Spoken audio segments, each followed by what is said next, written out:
This is the second part of my interview with Bradley Pryde from Applico. If you haven't done so, please watch part 1, where we explain what is a platform, a business model. And now we are going to explain what the platforms can do to attract producers and consumers, connect them on their ecosystem, and solve the chicken or the egg problem.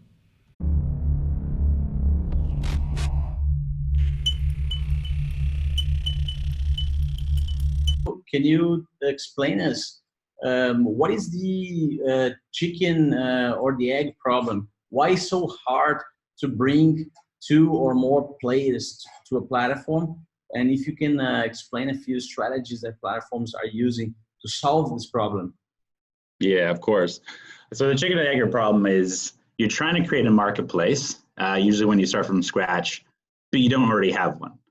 So I think the chicken or the egg question is, I mean, it's super appropriate because that's an argument that's been held for eternity. And this one, it can be held for eternity because each industry and each specific situation you go into, I think there's a different answer. And also sometimes there's not an answer and you just have to pick one direction and go with it. Now, I've seen several examples in where it's the chicken or the egg, and I've seen success. So I will, from our approach as Applico, when we go to a client, they may or may not already have customers that will participate in this industry. So the question is easy, right? So you already have a good flow there, so you now need to go sign on suppliers. In specific other ones, it's almost like if you build it, they will come, so you want to go to suppliers. I'll give an example of Huru. So Huru is the company I was CEO of that we ultimately sold.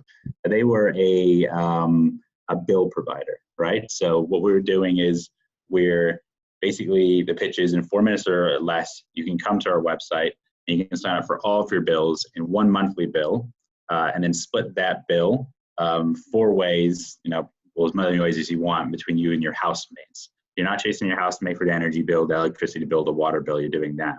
Now, in that instance, what was very obvious was that if we didn't have a complete set of utility bills all across the line, no one was going to use the service. So there was no chicken or egg problem. It's like we had a few suppliers to set up, and we just had to get to it and pitch them on the dream and the backing we had. So that's where we started. How we differentiated ourselves was actually very tactical.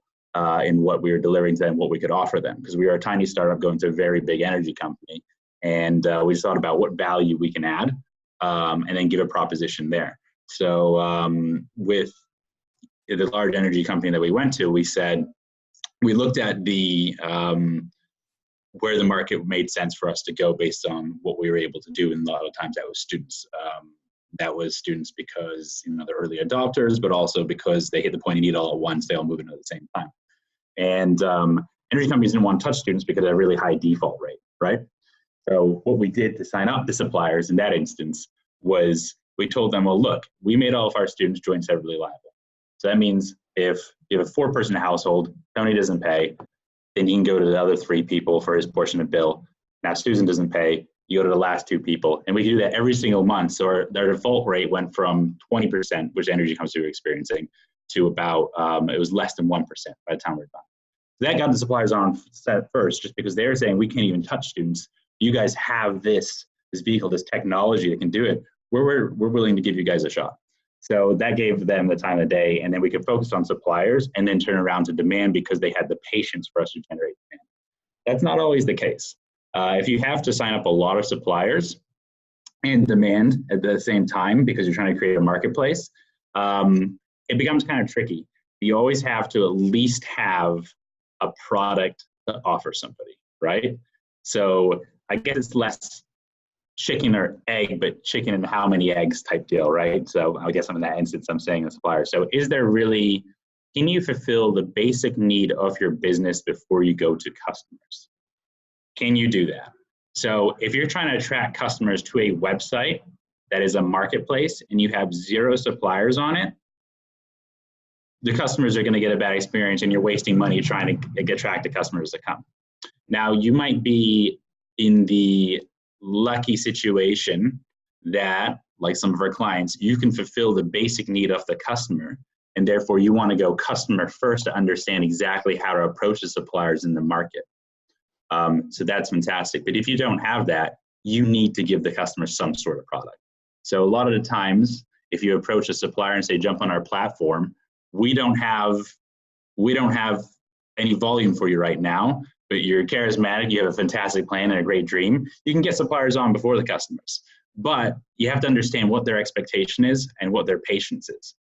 And then from that point on time, moving forward, the key thing is that your customers get a good customer experience, which when you don't really have control over the suppliers is difficult. So your relationship with the suppliers is extremely important. And to be honest, the cure-all for a good operational and customer experience with your supplier that's out of your hands for most good businesses is volume. So that's when you really want to start unleashing the funnel, get what your value proposition is down, get your operations in order and adding value to a transaction for your customers. And then the more that the suppliers are seeing that this is a good stream of revenue for them, the more it's going to get around the marketplace and the more they're going to participate and invest in your platform, building up the quality. I know I kind of went all over the place, but you think that was an efficient answer? Yeah, sure. I guess you're talking about also, you spoke a little bit about having a value proposition to at least one of the sides, a very clear value proposition. And maybe it's a good idea that before driving that huge amount of traffic to a platform where there is no value proposition, maybe it's a good idea to spend some time directly in contact with one of the sites and understanding their needs, right? Yep. Could you walk us through your journey on your startup when you were building your business, your platform? Then maybe you can tell us more. How was this initial journey? I'm sure you didn't find a solution straight away. I'm sure you guys struggled in the beginning. You had to try different things. How was your approach with your team through this validation process? Yeah, so I think a relevant one to talk about is actually one that I'm working on right now through Applico. For the sake of privacy of our client, I'll just say it's a commodity, right? So when we were approaching this market, this marketplace, we were trying to figure out what it was that the customers want, because our client themselves already had the product. Obviously, we were then restricted for that particular kind of product, but there's derivatives that were being sold out there. So when we were going into it, we wanted to see if we could start getting transactions and then listening to what the customers had to say for that product, right? So we went in and we saw what suppliers were selling, and then we just went straight to digital marketing and getting customer feedback right away. And then Henry Ford, I hate to sound cliche, but Henry Ford has that quote, which says, if I asked my customer what he wanted, he tell me how fast it works. So yeah, you do listen to the customer, but then you test it against analytics and you go from that point forward. When we were first starting out here, it was really tricky to see why someone was coming to this platform. So we had a lot of people who would utilize this commodity that was not that they were trying to find the best price. They're trying to find it quick, and they were trying to find it close to them. Now, we didn't know which one of those factors was going to be the most tipping point. So the way that we did that was we started different branding and positioning ourselves. So we basically said at the start of this website, it was thiscommoditynow.com, and started having customers come, and it was the speed which was important. Now, the reason that we ultimately found it was through going back to the customers, in-person interviews with initial ones, really understanding why they were using us, and constantly getting automated feedback. But it was also going beyond that and verifying that assumption that speed was so important. And it wasn't so many, price is always important, but they're a little bit more price agnostic than other ones. And the reason that speed was important is because of the nature of their industry. Because meanwhile, whilst they're coming to us for prices of this commodity, they're also bidding on projects to build things out. And when they get the go-ahead to give that project, they have to deliver it within a couple of weeks. So they need someone who can get it and get it to them quickly. That's when we focused on speed. Now, that helped us derive what we need to do, because the second thing is speed, but it's also within a reasonable price, and we have to make profit on that price. So that's the difficult part about this industry that we're nailing down. And luckily we had a good capital backing so we could take a loss. But the hard part is there is a publicly traded for all commodities index, right? But these are derivatives of a commodity. So they're kind of like after products, different shapes of it.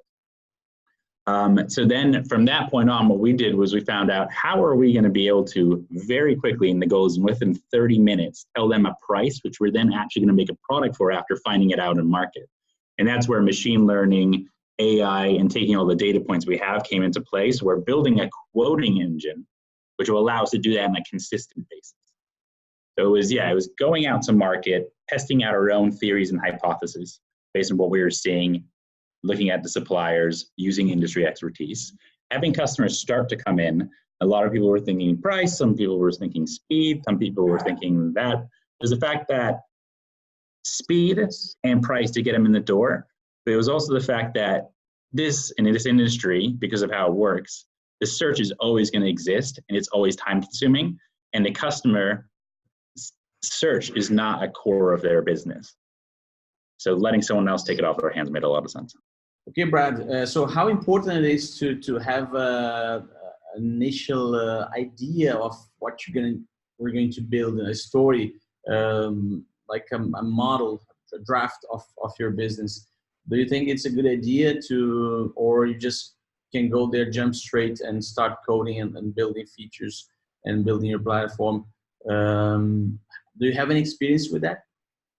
Yeah, actually, I think that's a great question. So, yeah, absolutely. So that's what Applico does. Before we even touch technology, and when I mean technology, it's actually building out a product. We figure out the business model first. So we never just jump in and start building a product around a marketplace we don't even know exists. So we always go to a client. We actually have a couple different marketplaces in mind a lot of the time. But how it exists and how the customer interacts and what the value add of technology is, we do that a lot. But the way we're doing that is with some basic technologies. You know, we use Salesforce, we use Google Ads, and we'll have a kind of a duck together system. So if you're actually entering a brand new space where you're trying to create a market space, it makes a lot of sense to use really cheap tools to prop up what it would look like, and then actually go to market to answer the questions of where technology and where are you going to spend those engineering dollars and start developing some IP is exactly.